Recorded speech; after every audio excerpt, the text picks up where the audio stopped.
Donc j'aimerais d'abord qu'on essaye de comprendre, pour commencer, pourquoi la Russie s'intéresse à l'Amérique latine. On va d'abord écouter Sergueï Lavrov, le chef de la diplomatie russe, qui depuis le Nicaragua hier s'en est pris à l'hégémonie des Occidentaux. On l'écoute tout de suite. Les tentatives de faire proliférer l'hégémonie occidentale, de donner des ordres à tout le monde, partout dans le monde, sont visibles dans ce qui se passe actuellement autour de l'Ukraine et dans les prétentions de l'OTAN à jouer le rôle de garant de la sécurité mondiale, y compris dans la région de l'Asie-Pacifique et dans un certain nombre d'autres régions du monde. Pascal Dro, on vient d'écouter Sergueï Lavrov. Le Nicaragua, comme le Venezuela, ce n'est pas un exemple de démocratie. Ce discours anti-occidentaux, il a une résonance là-bas ? Dans ces pays, certainement. Ceci étant, l'Amérique latine, depuis quelques années, a évolué politiquement. Il y a eu des alternances politiques importantes, avec l'arrivée au pouvoir de forces issues de la gauche, d'une nouvelle gauche. Et il est certain que le discours, en tout cas alternatif, d'un repositionnement de l'Amérique latine dans les relations internationales est très en cours. L'Amérique latine, pour l'Occident, c'est la dernière frontière de l'Occident. C'est un continent qui a paru oublié pendant la crise de la pandémie, un des plus touchés par la Covid-19. Et pour autant, on voit bien, à travers notamment la visite, entre autres, mais du ministre des Affaires étrangères russe, que le continent latino-américain retrouve un positionnement stratégique dans cette période où il semblerait que nous nous orientions à nouveau vers une logique de bloc. Et l'Amérique latine, elle connaît bien cette logique-là. Oui, ça rappelle la guerre froide. Stéphane Witkowski, Pascal Drouot vient de dire que l'Amérique latine avait été un peu oubliée pendant la pandémie de Covid-19, mais pas par tout le monde. La Russie était quand même présente. Elle a envoyé des vaccins dans plusieurs pays. Et ça, les populations s'en souviennent. Aujourd'hui, Sergueï Lavrov, il est plutôt bien accueilli, dans les pays en tout cas qu'il a visités cette semaine. Oui, mais je pense que cette visite du ministre Lavrov correspond d'une part à une politique un peu traditionnelle de la Russie vis-à-vis de cette région, qui peut remonter à l'époque tsariste, qui établissait des relations diplomatiques avec l'ensemble de ces pays de la région. Ensuite, il y a eu un retour, en quelque sorte, de la politique de Poutine arrivant au pouvoir, qui correspondait à un certain nombre de gouvernements progressistes, de cette première vague progressiste en Amérique latine. Entre 2000 et 2020, pour mémoire, les échanges commerciaux sont passés de 5 à 20 milliards pendant cette période. Et puis il y a eu une période de gel qui était la période Union soviétique, guerre froide en effet, à l'exception de Cuba, mais qui était un cas un peu à part. Et puis, retour effectivement d'une politique beaucoup plus offensive du président Poutine vis-à-vis de l'ensemble de ces pays. Il y a des accords commerciaux dans tous les domaines. Ils interviennent à 3 niveaux. Il y a d'une part, il y a des accords bilatéraux avec un certain nombre de pays, y compris dans le domaine de la santé, militaire, coopération, dans tout domaine. Il y a un deuxième niveau, c'est qu'il y a évidemment, il s'appuie sur des alliés traditionnels, Cuba, Venezuela, Nicaragua, mais il y a aussi derrière une association beaucoup plus large avec l'ensemble de la communauté des États latino-américains, qu'on appelle la CELAC. Il y a un accord de coopération politique et de coopération de la Russie avec l'ensemble de ces pays qui se retrouveront au mois de juillet pour ce sommet Union européenne-CELAC au mois de juillet à Bruxelles. Et il y a un deuxième enjeu très important, c'est d'appuyer sur certains pays alliés, Cuba, mais aussi le Mexique, qui sont des médiateurs dans un certain nombre de conflits. Alors, je ne parle pas du problème de l'Ukraine. Et on en parlera après du Brésil, notamment, qui se veut médiateur dans cette... C'est qu'il va y avoir un événement majeur diplomatique au cours de l'automne, sous présidence cubaine, sous l'égide de l'ONU, le fameux groupe des 77 dits non alignés, qui est maintenant 143 pays, qui se réunira sous présidence cubaine à l'automne, avec l'ONU et avec la présidence de la Chine. Et c'est quand même un poids très important. C'est ce qu'on appelle le concept de non-alignement actif auquel ces pays d'Amérique latine sont très attachés. Jean de Guignesti, l'Amérique latine, elle est de retour aujourd'hui sur la scène internationale avec ce qui se passe en Ukraine. Qu'est venu chercher exactement Sergueï Lavrov avec cette tournée ? Alors, d'abord, il a récompensé les petits États qui font partie des 5 malheureux petits États qui ont voté avec la Russie lors du vote des résolutions de l'Assemblée générale à l'ONU. Effectivement, Nicaragua, il y a Cuba. Je suis même pas sûr que le Venezuela, d'ailleurs, le Venezuela a dû s'absenter. Oui, c'était le Nicaragua seulement. C'est que le Nicaragua qui avait voté. Donc il est allé les encourager. Mais ça fait partie, j'allais dire, c'est service obligatoire. En revanche, le vrai enjeu, c'était le Brésil. Parce que le Brésil fait partie des BRICS, parce que le Brésil a de grandes ambitions internationales, que le Brésil est proche de la Chine, on l'a vu avec la visite récente de Lula, que le Brésil, même s'il a condamné ou déploré selon la résolution l'invasion de l'Ukraine, il n'applique pas les sanctions. Lula a dit que les responsabilités étaient partagées. Il a accusé les États-Unis d'avoir continué la guerre. Et ça, c'est très mal passé, hein, les Américains. Les Américains ont fortement réagi. Mais au Brésil, la société brésilienne est extrêmement partagée. Donc Lula, il représente 50% des gens à peu près. Et puis les autres 50%, ils se sentent plutôt dans le camp américain. Donc il faut encourager et conforter un président qui pourra aider la Russie le moment venu, quand la paix sera à portée de main, enfin en tout cas quand le temps de la négociation sera venu. Et donc pour l'instant, il faut soutenir Lula. On va écouter justement Lula qui s'exprimait sur cette guerre en Ukraine. C'était il y a quelques jours. La paix est très difficile. Le président Vladimir Poutine ne prend pas d'initiative de paix. Et le président Zelensky non plus. L'Europe et les États-Unis ont fini par contribuer à la continuation de cette guerre. Voilà pour les propos qui sont plutôt mal passés du côté des Occidentaux, les propos de Lula. Axel Gilden, le vrai enjeu, comme le disait Jean Glignasti, c'était le Brésil dans cette tournée de Sergueï Lavrov. Oui, c'est vrai, mais avant ça, je pense qu'il faut revenir sur ce qui a été dit un peu en creux ici, c'est que on n'est pas vraiment dans une lutte d'influence. On l'a un peu entendu, mais en fait, le match, il est plié depuis longtemps. Les Américains se sont retirés de l'Amérique latine. Et ça, depuis au moins 1999. En gros, même avant, on pourrait dire depuis la fin de la chute la fin de la guerre froide. Puis 99, ils quittent leur stationnement militaire de 20 000 hommes au canal de Panama. Ils rendent le canal de Panama aux Panaméens. Et depuis, les États-Unis sont occupés ailleurs, se désintéressent de la région.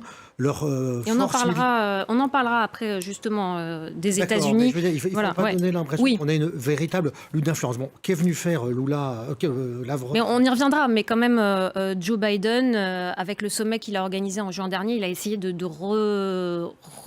consolider encore ses liens avec l'Amérique latine.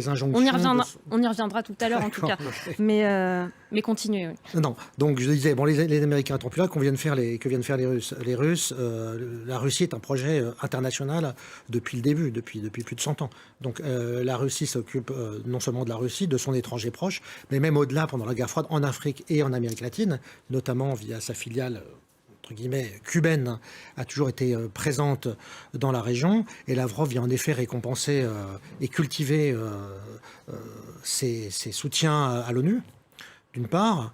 C'est une manière de les récompenser, c'est ça ? C'est une manière de faire de la politique. Vous savez, les Russes, ils font de la politique. Les Américains, eux, se sont retirés parce qu'ils sont très pragmatiques. Ils se sont dit, il n'y a plus de business à faire, on n'a plus besoin de nous, on se retire. Les Russes, tout comme les Chinois d'ailleurs, ont une pensée à très long terme. Donc les Chinois sont venus faire du business, les Russes continuent à faire de la politique et à marquer des points dans l'arrière-cour, effectivement, de ce qui était une arrière-cour américaine, mais qui ne l'est plus, à vrai dire. Hormis pour le cas de la Colombie, qui était vraiment l'allié principal et l'un des principaux récipiendaires d'aide militaire avec l'Égypte en provenance donc d'aide militaire américaine. Même la Colombie, avec maintenant pour la première fois un président de gauche, Gustavo Petro, voit sa géopolitique propre changer. La Chine maintenant pèse économiquement autant que les États-Unis en Colombie. Et donc ça marque le recul américain. Pascal Drot. Oui, je pense que d'abord, pour comprendre l'Amérique latine, il faut comprendre sa diversité. Avec les Caraïbes, 33 pays, 33 réalités différentes. Sergueï Lavrov, il s'est rendu auprès de ses alliés traditionnels pour consolider les alliances, notamment le Des alliances qui Nicaragua. datent de la guerre froide. Mais bien sûr, totalement, qui viennent de la guerre froide. Il se rend au Nicaragua. Daniel Ortega était le chef des FSLN durant les années 80. Il est à Cuba. Ce n'est pas rien, même si Cuba est dans la souffrance aujourd'hui économique. C'est justement une fenêtre d'opportunité pour la Russie. Le Venezuela et, comme disait M. Glignasti, le Brésil, qui est quand même la première économie en Amérique latine. Les États-Unis, ce sont les premiers investisseurs en Amérique latine. Mais en effet, le deuxième partenaire, et pour certains pays, notamment le Brésil, premier partenaire économique, c'est la Chine. Alors il est vrai que dans ce contexte aujourd'hui de relations internationales tellement tendues depuis le début de l'agression en Ukraine en février 2022, l'Amérique latine et chacun retrouve des mécanismes qui renvoient à l'époque des blocs, en effet, mais l'Amérique latine retrouve des couleurs, on va dire, quant à sa position au centre d'un nouveau jeu international. Lula, il joue quoi? Lula, il joue son leadership. Le Brésil, la relation, et Sergei Lavrov au Brésil, mais Lula en Chine, c'est le leadership sur le continent. Et il a en tête, évidemment, la volonté d'être le médiateur.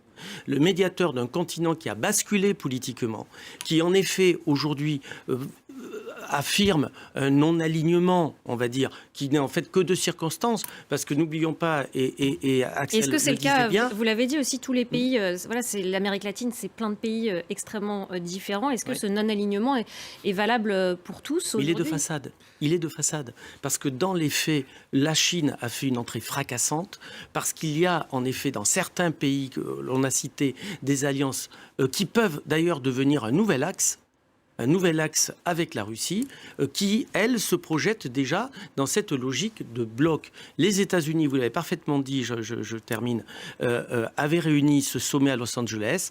Les pays qui ont été visités par Sergei Lavrov, Cuba, Venezuela, Nicaragua, n'étaient pas invités à Los Angeles. Donc on revient à une réalité que nous connaissons. La guerre en Ukraine, elle a rebattu les cartes aujourd'hui.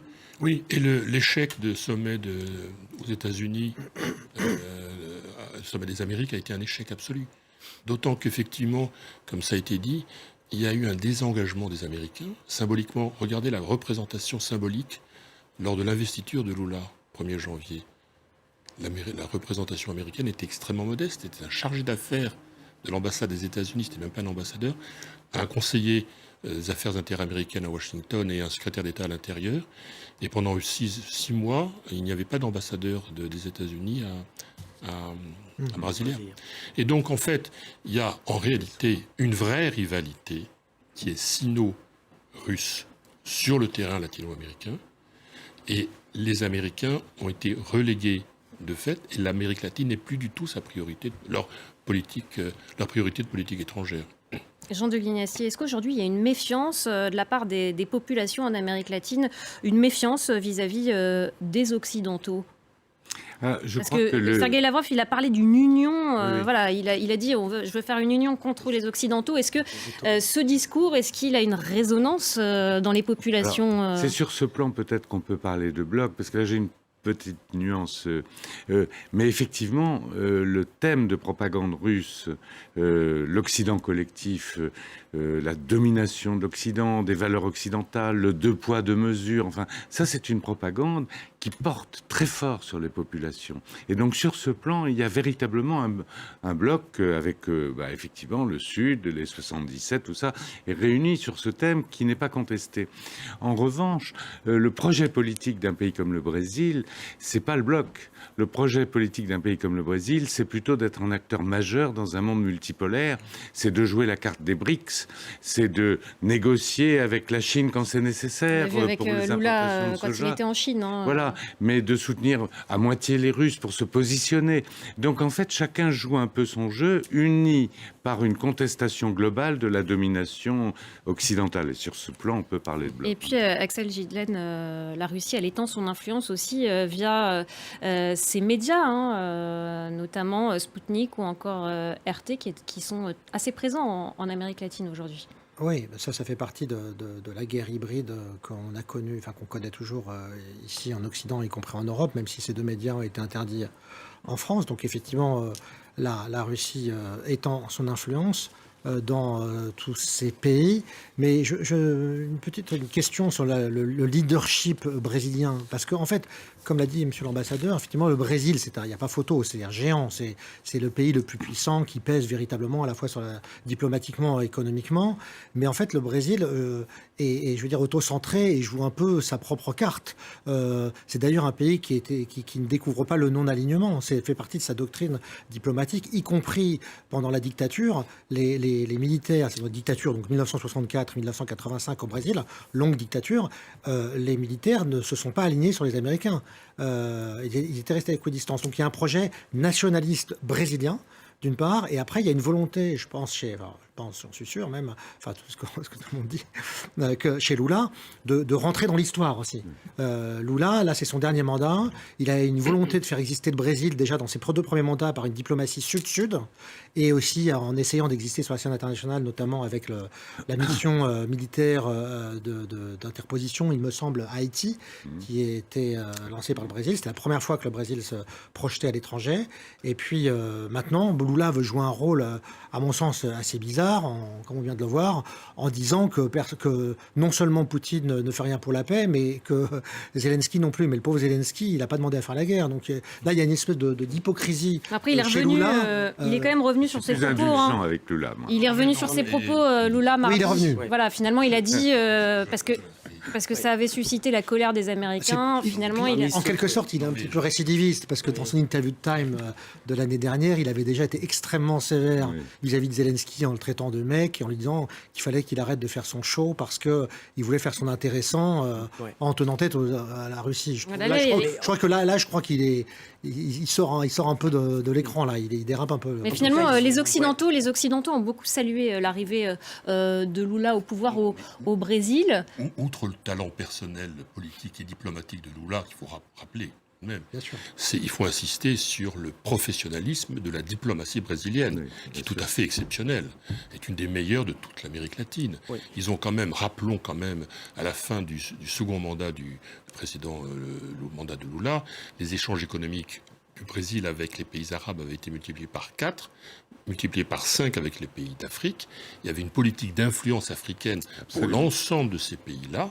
Et donc, en réalité, la diplomatie brésilienne a fait en sorte que le délégué général de la FAO soit un Brésilien, que ce soit à l'OMC, ça soit un Brésilien.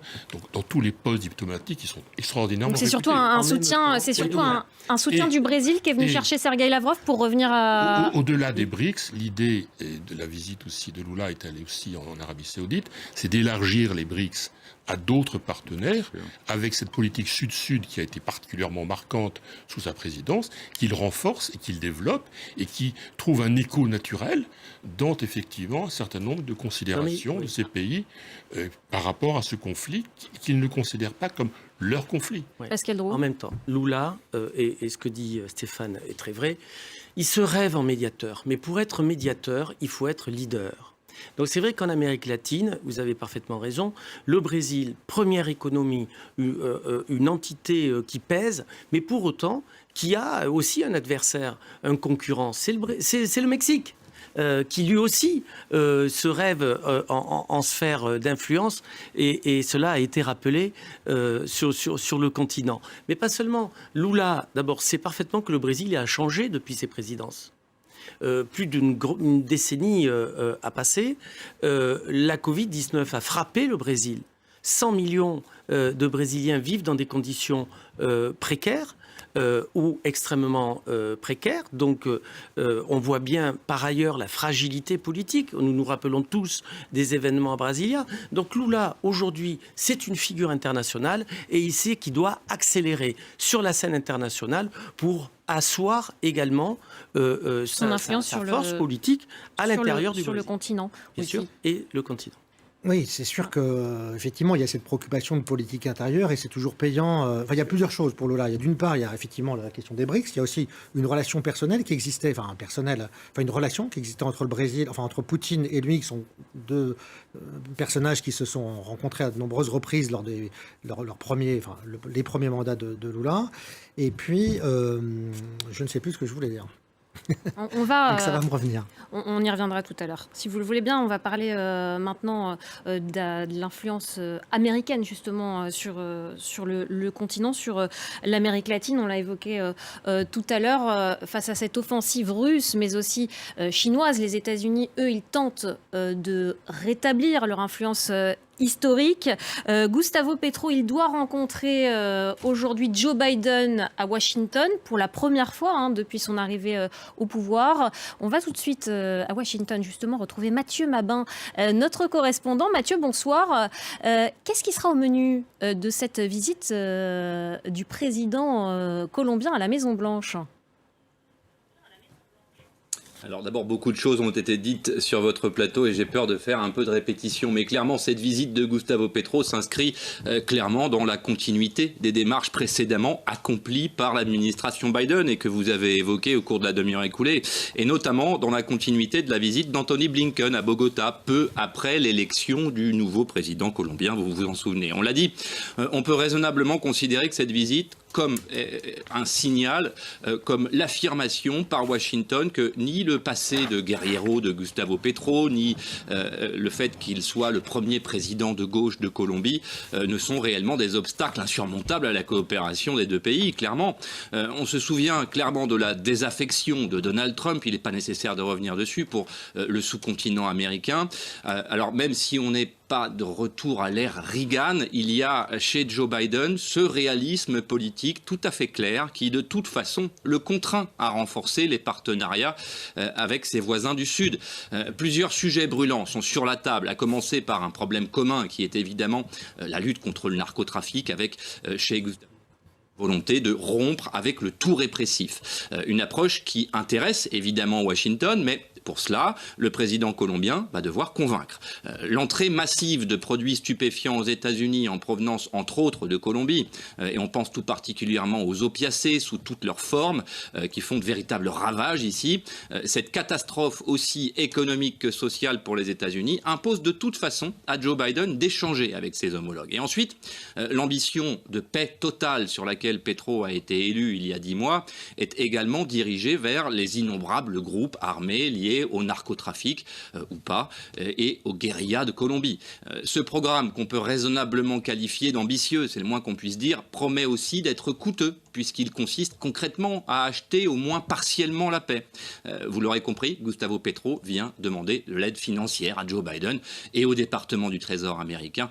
Et enfin, c'est probablement le terrain sur lequel les deux présidents s'accorderont le plus vite. Le président colombien sera le porte-parole de Nicolás Maduro. On se souvient bien que Maduro n'est toujours pas reconnu par Joe Biden comme le président légitime du Venezuela, après les soupçons de fraude qui avaient plané sur son élection en 2018. Le Venezuela est également soumis à un régime de sanctions de la part de Washington, mais comme on le sait, les événements en Ukraine, et vous l'avez évoqué, ont largement rebattu les cartes des pays producteurs de pétrole. Le Venezuela est l'un d'eux, et les ressources de Caracas pourraient aider Joe Biden à ne pas trop insister sur quelques dossiers liés aux droits humains, par exemple. Merci beaucoup Mathieu Mabin pour toutes ces précisions depuis Washington. Jean de Glignasti, je vous voyais réagir à ce que disait notre correspondant, notamment lorsqu'il disait que Joe Biden était contraint de renforcer ses partenariats avec certains pays. Je crois que l'exemple du Venezuela est excellent parce que les Américains ont déjà allégé la pression très clairement sur le Venezuela. Ils ne veulent plus la peau de Maduro et ils ont facilité les transactions bancaires sur le pétrole vénézuélien, qui est un pétrole lourd, qui nécessite un traitement spécial. Donc ils ont effectivement maintenant ils se rendent compte que face à la Chine et face à la Russie, dans des circonstances différentes, sur la Chine pour les questions économiques et sur la Russie pour les questions politiques, les votes à l'ONU sur la Russie, pardon. Donc la question des votes à l'ONU, c'est plus politique, mais je pense que maintenant les États-Unis vont revenir, ils vont faire attention. Se rendent compte qu'ils ont besoin de. Ça représente quand même pas mal de votes. Hein. C'est comme l'Afrique, on se rend compte que l'Afrique, ça fait 54 votes à l'ONU. C'est quand même bien d'avoir une L'Afrique résolution. où là aussi la Russie et la Chine étaient Voilà. leur influence. Stéphane Witkowski voulait Oui, réagir. la Colombie sera toujours un partenaire privilégié des États-Unis, Obligé, quoi qu'il en même. soit. Obligé, quoi qu'il en Même soit. avec un président de gauche. Quel que soit, y compris un président de gauche, peu importe. Il y a 10 bases militaires Non, mais qui est américaines. un ancien guerrillero, c'était une 10. première en Colombie. On aurait pu imaginer que ça allait changer. mais il y a 10 bases militaires américaines en Colombie. Ça, c'est une réalité.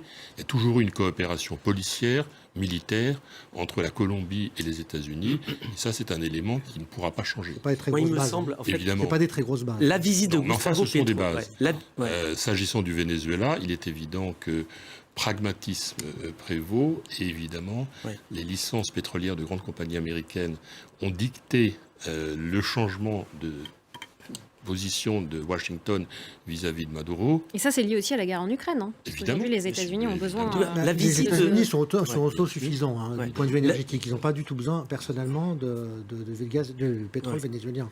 En tout cas, la oui, visite bien de sûr. Gustavo Petro à Ouais, Washington, elle illustre parfaitement les contradictions de l'Amérique latine. La Colombie, c'est le meilleur partenaire des États-Unis hors OTAN. Ça a été déclaré en 2021. Et c'est inscrit désormais dans le marbre. 1. 2.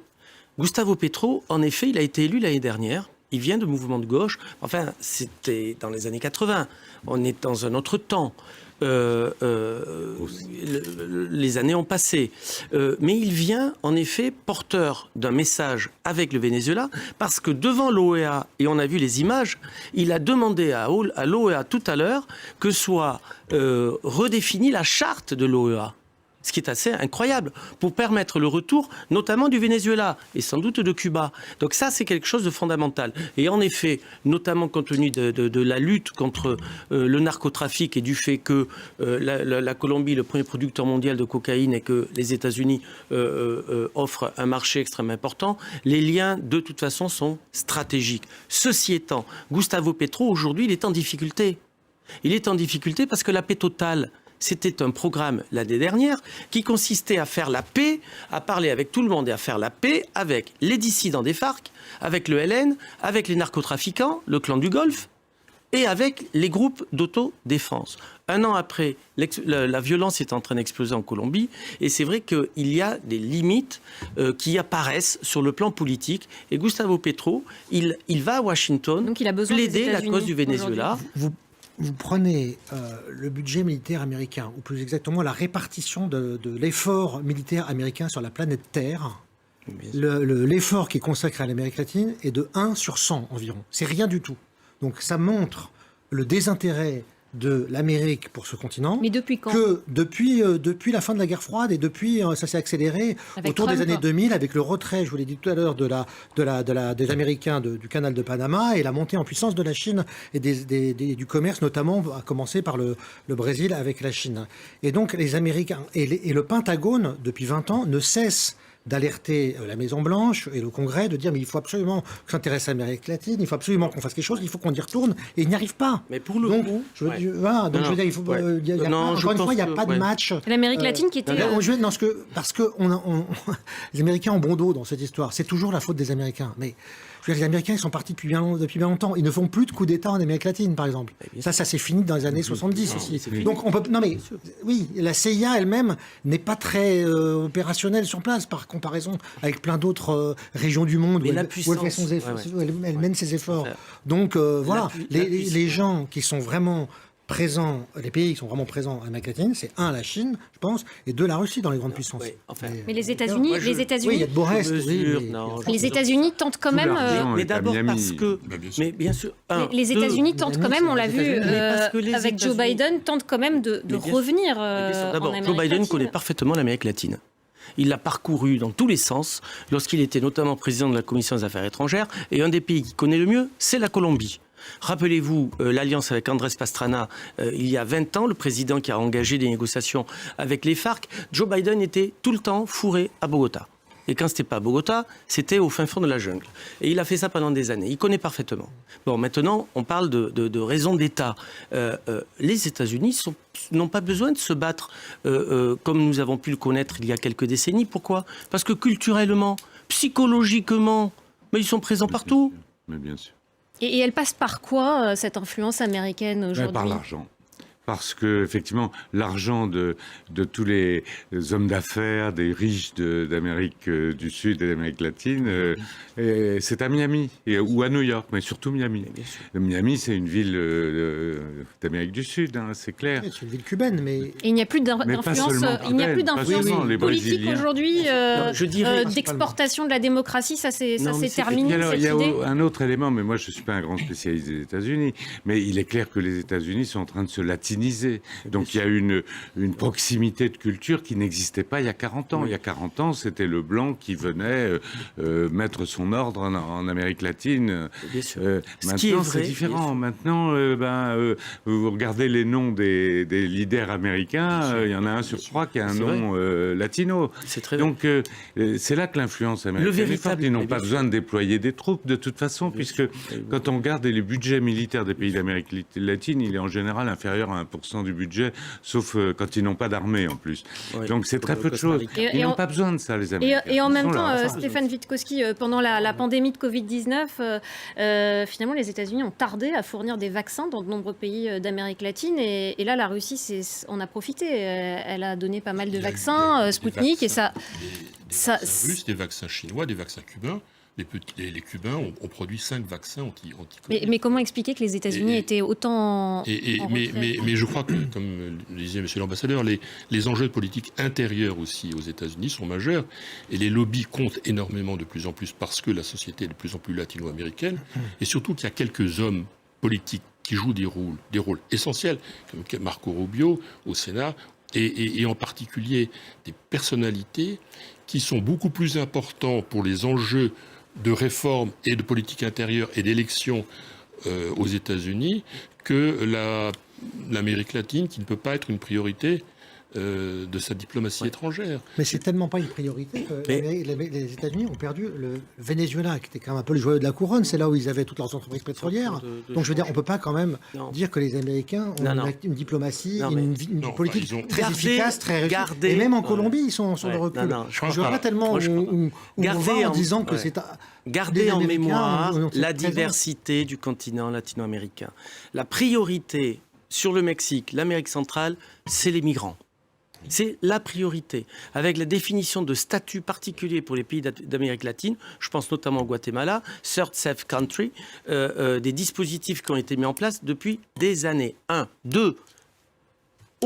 Tout au fond de l'Amérique latine, l'Argentine. Rappelez-vous la position d'Alberto Fernandez en février 2022. Depuis Moscou, le 3 février, qu'est-ce qu'il dit? Le président argentin. L'Argentine doit être la porte d'entrée de la Russie en Amérique latine. Fermez les guillemets. Et quelques mois après, on n'a plus jamais entendu le président Alberto Fernandez parler de la Russie et encore moins des liens avec l'Argentine. Voilà. Donc je dirais, il y a une présence, une diplomatie en fonction des pôles d'influence d'un continent qui mesure 22 millions de kilomètres carrés, qui compte 33 pays avec les Caraïbes et qui a évidemment des pôles de réalité différentes. Ce qui se passe dans les Andes, c'est évidemment une priorité aujourd'hui pour les États-Unis. Ils n'ont pas envie que dans les Andes, l'explosion péruvienne, la problématique derrière des mines... C'est pas une priorité, la priorité c'est l'Ukraine, enfin je veux dire... C'est l'Ukraine, c'est la Chine, c'est pas partie des priorités aussi de la ligne de politique étrangère, bien évidemment. C'est un tout petit sujet pour moi. Secondo, ça n'est pas un petit sujet. Pourquoi? Parce que le véritable concurrent des États-Unis en Amérique latine, c'est la Chine. La Chine, ces dernières années, ça a été Huawei.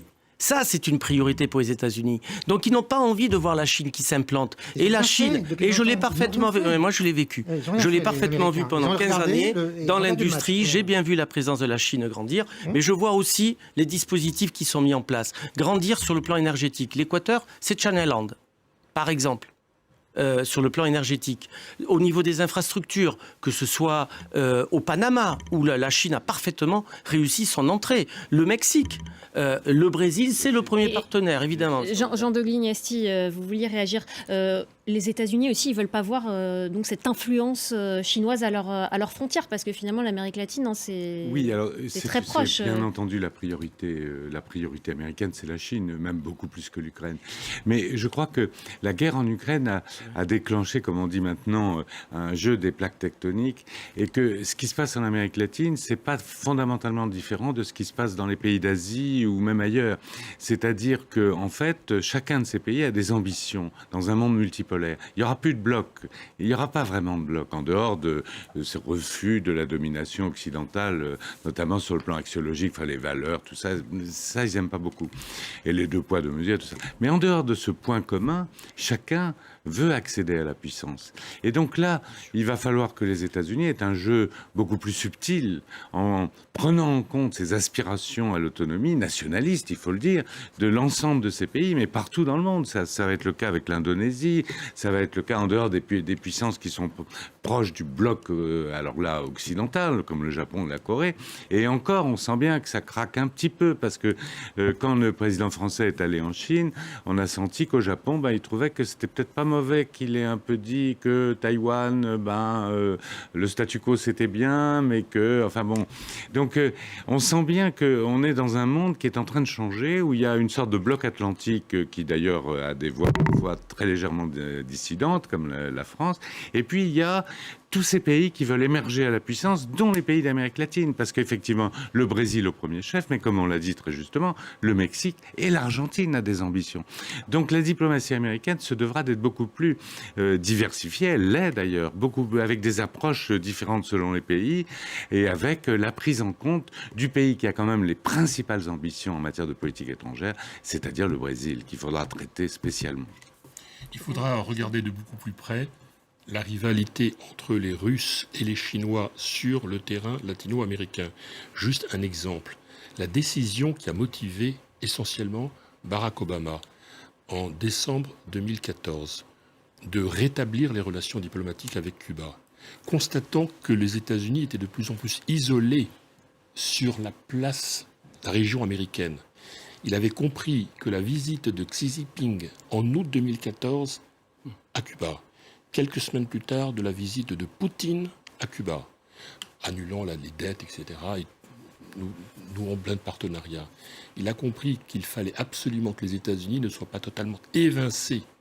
Et dans son discours aux Américains, il avait dit « Somos todos americanos », nous sommes tous des Américains, en rappelant États-Unis compris. Mais il a fallu le rappeler à ce moment-là. Et c'est pour éviter d'être évincé du jeu, et c'est parce qu'au fond, les comportements et les décisions actuelles de Biden s'inscrivent dans une stratégie un peu défensive, effectivement, par réaction, que l'on peut comprendre en effet pourquoi les Américains ne sont plus, les gendarmes du monde, en tout cas dans cette région. Et la fameuse doctrine Monroe s'émousse malgré des tentatives de Trump qui ont été réactivées au moment du Venezuela, qui a été un échec en définitive. Axel. Oui, non, j'ai envie de dire, pas compléter, mais confirmer que oui, l'influence américaine s'émousse très légèrement. Vous faites référence à la doctrine Monroe. C'est fini la doctrine Monroe aujourd'hui. Oui, non, mais complètement. Et ça définissait pour le moment comme précaré. Le jeu qui s'est joué, oui, mais c'est fini. Le jeu qui s'est joué depuis 20 ans, c'est une progression. L'image générale, c'est une progression spectaculaire de la Chine, une permanence de la Russie qui a toujours, via Cuba, des réseaux, notamment dans les milieux, dans les mouvements sociaux, dans les mouvements d'extrême gauche, dans ce gauchisme qui pèse, je veux dire, quelque part, et qui soutient les élections, qui vote aussi. Et puis, un recul, pardon de me répéter, mais des Américains qui ferait bien de se réveiller si effectivement ils veulent pas perdre complètement la partie. Mais là, c'est quand même très mal barré et ils ont beaucoup d'autres priorités. Et en plus, ils sont encore, ça serait logique d'ailleurs, pour eux, on comprend pas tellement, à vrai dire, pourquoi ils ne s'intéressent pas davantage à cette région. Vu nous, ça nous paraît absurde et incompréhensible. Mais les Américains voient l'Amérique latine comme autrefois comme une ressource de pétrole, et puis dans la guerre froide comme des pions économiques des pions politiques sur lesquels il fallait s'appuyer. Mais aujourd'hui, je ne vois pas ce qui va présider, ou les signes annonciateurs d'une nouvelle donne, ou d'une nouvelle politique américaine vis-à-vis comme ils disent, l'hémisphère sud, n'est pas encore, même pas formulée. Donc je ne pense pas qu'on en soit à la veille.